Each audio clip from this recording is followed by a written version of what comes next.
wabarakatuh.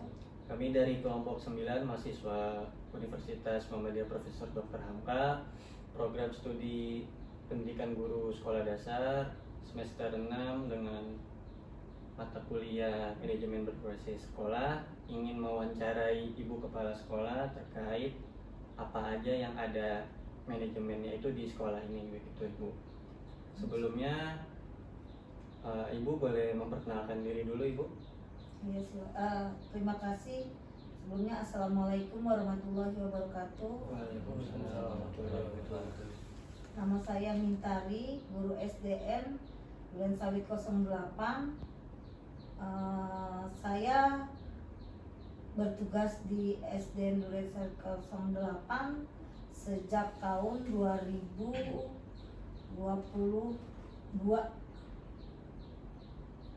Untuk biodata tanggal lahirnya Bu, ataupun siap. tempat tanggal lahir gitu Bu? Ya, Ibu lahir di Jakarta tanggal 10 Januari 1971. Ibu diangkat PNS tahun 1993. Pertama bertugas, Ibu tugas di daerah Palembang. Sudah cukup? Perkenalannya apa masih mau dilanjutkan? Cukup Bu. Oh, cukup. Silakan. Jadi untuk perkenalan kan udah ya Bu, jadi boleh langsung masuk ke pertanyaan-pertanyaan yang mendetail ya Bu. Siap. Oke, pertama yang pertanyaannya gimana? Iya, Ibu, di sini kami ada beberapa pertanyaan yang ingin kami tanyakan mengenai manajemen berbasis sekolah. Yang pertama saya ingin menanyakan yaitu bagaimana cara meningkatkan peran guru dalam proses pembelajaran untuk mencapai standar proses pendidikan itu. Kalau menurut pendapat saya, cara meningkatkan peran guru dalam proses pembelajaran yaitu dengan menempatkan guru sebagai sumber belajar, di mana guru sebagai sumber belajar itu harus mampu menguasai materi yang akan diberikan oleh siswa. Sebagai guru, selain guru sebagai sumber belajar, ada lagi hal yang perlu diperhatikan, yaitu yang kedua, guru itu sebagai fasilitator, yaitu di mana guru harus bisa memberikan pelayanan yang baik terhadap murid-murid, terhadap siswa-siswi dalam kegiatan proses pembelajarannya.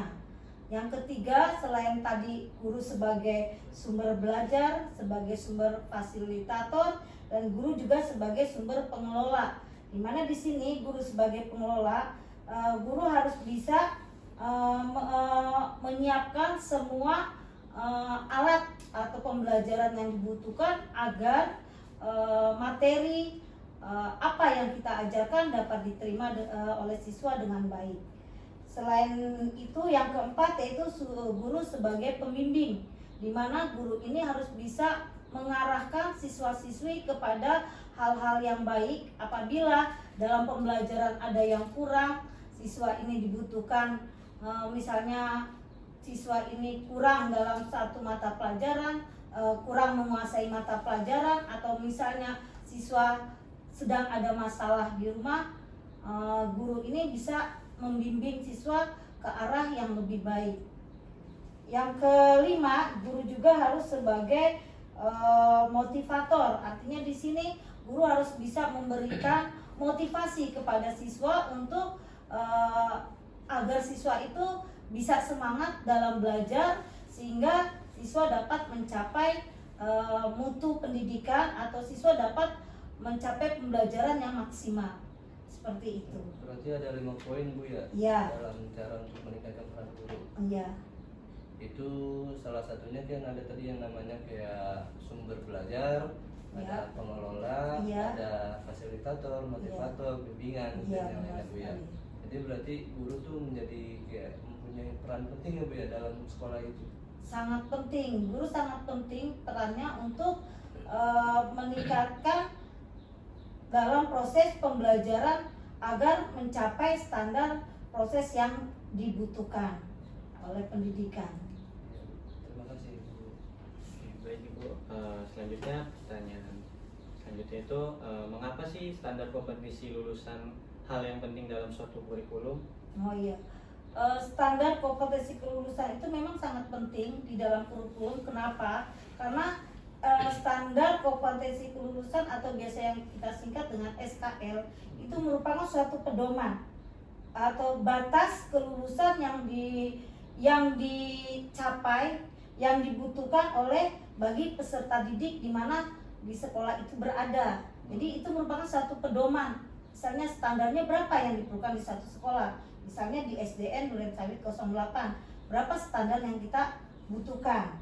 Yang kedua itu SKL juga untuk meningkatkan kualitas pendidikan. Misalnya kita udah mempunyai standar kita, misalnya kita harus mencapai standarnya 80 atau kita memiliki standar nilai baik atau sangat baik di satu sekolah. Nah, kita harus bisa mencapai itu. Bagaimana caranya? Yaitu misalnya meningkatkan mutu pendidikan di sekolah itu. Misalnya gurunya harus kita beri pengarahan atau harus kita beri pelatihan-pelatihan untuk mencapai standar yang sudah kita tentukan di sekolah melalui kurikulum yang kita buat gitu. Oke, baik Ibu. Jadi menurut Ibu, apakah peran dari Badan Akreditasi Nasional itu dalam penjaminan mutu pendidikan sangat penting, Bu? Ya, menurut Ibu itu sangat penting. Karena apa? Karena adanya hubungan positif antara akreditas sekolah dengan penjaminan mutu pendidikan. Jadi diharapkan pemenuhan SNP oleh setiap satuan pendidikan dapat meningkatkan akreditas sekolah yang nilai akreditas yang ada di sekolah itu. Untuk permasalahan apa aja sih Bu yang dihadapi di sekolah saat kegiatan akreditasi? Kalau untuk permasalahan yang dihadapi dalam akreditas sekolah itu banyak sekali. Salah satunya misalnya yaitu apabila dokumen yang kita miliki, dokumen sekolah itu tidak lengkap. Jadi kita harus memenuhi kelengkapan dokumen, penilaian dokumen yang ada di akreditas itu. Jadi kalau dokumennya tidak lengkap itu masalah bagi sekolah. Jadi jauh-jauh hari sekolah memang harus melengkapi dokumen yang disediakan, yang terdapat di penilaian akreditas sekolah. Yang kedua, kurangnya kerjasama antara anggota antara guru-guru yang ada di sekolah. Itu juga merupakan kendala atau masalah dalam akreditas sekolah. Itu yang kami alami di sekolah dalam menghadapi akreditas sekolah. Kebetulan tahun depan Ibu akreditas sekolah. Iya. Oke. Selanjutnya Ibu, apa sih yang harus dipersiapkan untuk akreditasi sekolah, terus serta apa hasil dari akreditasi sekolah tersebut? Oh iya, banyak hal yang harus dipersiapkan untuk menghadapi akreditasi sekolah. Salah satunya yaitu kita harus membentuk tim khusus untuk menyiapkan persiapan akreditasi sekolah. Jadi yang pertama itu kita harus bentuk tim. Yang kedua, kita harus merancang persiapan akreditas. Jadi kita harus membagi tugas pada tiap-tiap tim supaya akreditas itu nantinya kita bisa berjalan lancar. Jadi pembagian tugas pada tiap tim. Yang ketiga yaitu kita harus menguasai semua perangkat yang ada di dalam akreditas. Format apa aja atau penilaian apa saja yang ada di akreditas itu harus kita kuasai. Itu aja sih. Oke. Bagaimana jika kepala sekolah sendiri itu tidak melakukan supervisi dengan baik, Ibu? Dan apa sih dampak terhadap guru tersebut di sekolah itu? Oh iya, supervisi itu sangat penting bagi suatu sekolah. Kenapa? Karena supervisi itu kita dengan adanya supervisi kita bisa mengetahui kekurangan yang ada di setiap kelas atau di setiap guru bidang studi atau guru mata pelajaran. Jadi dengan kita melakukan supervisi kita bisa tahu guru A kelemahannya di mana.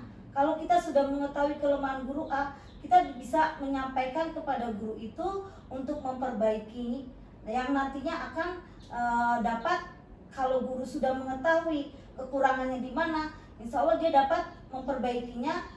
Kalau dia sudah memperbaiki, pembelajaran di kelas itu bisa meningkat, yang nantinya akan menjadi mutu sekolah pun akan lebih baik dari sebelumnya. Bagaimana Bu penerapan supervisi pelaksanaan pembelajaran diterapkan di masa sekarang Bu? Pelaksanakan supervisi di kelas itu bagi ibu sangat penting, sangat efektif. Kalau di sekolah ibu dilaksanakan minimal 2 kali dalam 1 semester, gitu. 2 kali dalam 1 semester. Iya, benar. Ibu selanjutnya, menurut Ibu seperti apa sih gaya kepemimpinan sekolah yang efektif? Gaya kepemimpinannya efektif yaitu kalau menurut ibu pribadi nih, yang pertama itu seorang pemimpin harus memiliki atau menguasai visi misi yang kuat yang dapat memajukan sekolahnya. Itu yang pertama, harus memiliki visi misi yang kuat. Yang kedua, seorang pemimpin itu harus memiliki harapan yang tinggi. Kalau seorang pemimpin memiliki harapan yang tinggi, insya Allah dia akan berbuat yang terbaik untuk sekolahnya. Yang ketiga, seorang pemimpin itu juga harus memastikan pembelajaran berjalan dengan efektif. Maksudnya seperti ini, pembelajaran efektif itu jadi benar-benar di sekolahnya setiap kelas, setiap guru menjalankan kegiatan pembelajaran dengan baik. Itu menurut Ibu. Menurut Ibu bagaimana sih contoh kegiatan implementasi pendidikan kewirausahaan di sekolah dasar? iya. Di SDN Durin Sawit 08 implementasi kewirausahaan yaitu dengan cara yang pertama kalau Ibu yaitu mengadakan program ekstrakurikuler. Jadi ekstrakurikuler yang ada di sekolah Ibu yaitu dari mulai pramuka, tari, silat, marawis, futsal. Jadi program ini kita jalankan dengan baik. Kita adakan latihan seminggu sekali sampai kita juga mengikuti lomba-lomba dari tingkat kecamatan sampai ke tingkat nasional belum. Kita sampai ke tingkat provinsi paling nggak itu. Itu yang pertama. Yang kedua yaitu pembiasaan setiap hari. Pembiasaan itu Ibu lakukan sebelum pembelajaran dimulai. Jadi dalam seminggu setiap pembelajaran belum dimulai kita mengadakan pembiasaan yaitu berdoa bersama. Kalau setiap Jumat kita seminggu sekali, minggu pertama kita pakai dengan tahlil, minggu kedua dengan senam bersama, ketiganya tahlil, keempatnya senam bersama. Seperti itu untuk pembiasaannya. Yang ketiga yaitu Ibu mengadakan program sekolah hijau, yaitu kita membuat taman baik di belakang maupun di depan. Jadi diusahakan sekolah ini penuh dengan tanaman supaya lebih kelihatan bersih, rapi. Terus yang ketiga yaitu kita membiasakan siswa untuk berperilaku tertib, yaitu misalnya dengan membuang sampah pada tempatnya. Seperti itu program implementasi yang diadakan di SDN Duren Sawit 08.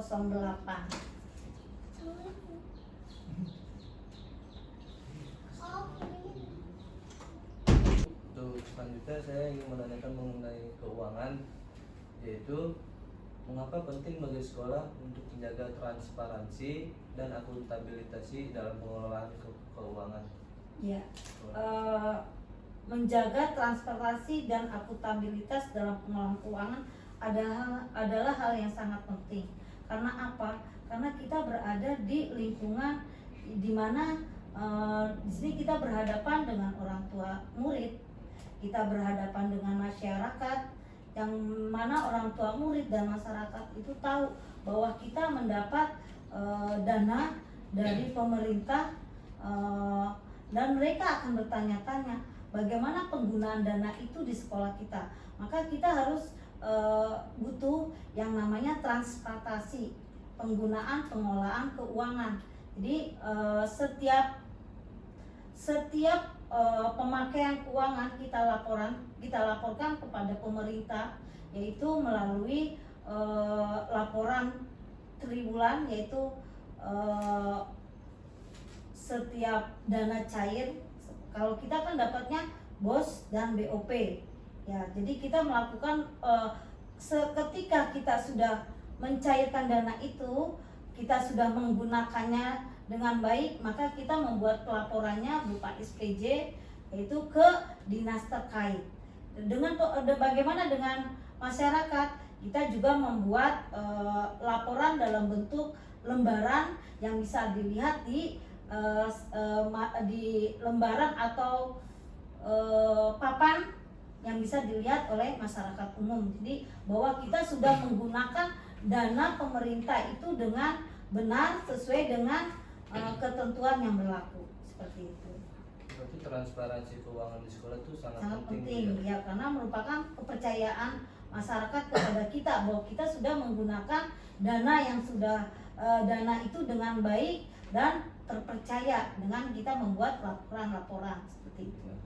Oke Bu, baik Bu. Selanjutnya Bu, faktor apa sih Bu yang jadi penghambat dalam penyediaan sarana dan prasarana di sekolah Bu?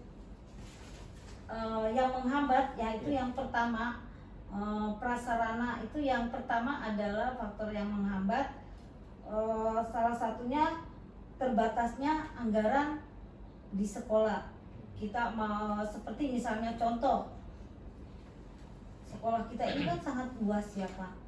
Kalau kita terbatas anggaran, kita pinginnya sekolah ini bagus, kita pinginnya selalu bersih, sedangkan anggaran yang tersedia itu kecil, kita mau ngecat semuanya. Maka kita harus memilih mana yang prioritas utama dari yang dibutuhkan, karena anggaran itu memang terbatas, sudah ditentukan segini. Jadi kita sekolah itu harus benar-benar memilah mana yang harus diprioritaskan. Pinginnya sih semuanya itu baik, dari mulai sekolah ini lingkungannya dicat semua, rapi semua, tanah penghijauannya juga bagus gitu. Tapi karena dananya juga sudah ditentukan sekian gitu, jadi kita harus memilih prioritas yang lebih diutamakan yang mana. Apa untuk sarana kebersihan, untuk misalnya mengecat, atau untuk keperluan raga pembelajaran. Jadi kita harus benar-benar memilih mengadakan prioritas mana yang lebih didahulukan, seperti itu. Oke, baik Ibu. Mungkin cukup dari pertanyaan kami mengenai tadi yang pertama kayak peran guru, ada juga yang badan akreditasi nasional, dan ada juga yang dari kewirausahaan bagaimana kita cara mengimplementasi di sekolah, sampai yang namanya keuangan serta sarana dan prasarana yang di sekolah ini. Mungkin cukup sekian pertanyaan yang bisa kami sampaikan mengenai manajemen berbasis di sekolah ini. Kurang lebih yang mohon maaf Ibu, khususan dari saya dan teman saya pribadi. Wassalamualaikum warahmatullahi wabarakatuh. Waalaikumsalam warahmatullahi wabarakatuh. Terima kasih Mas. Ya belah. Mau minta itunya Mas?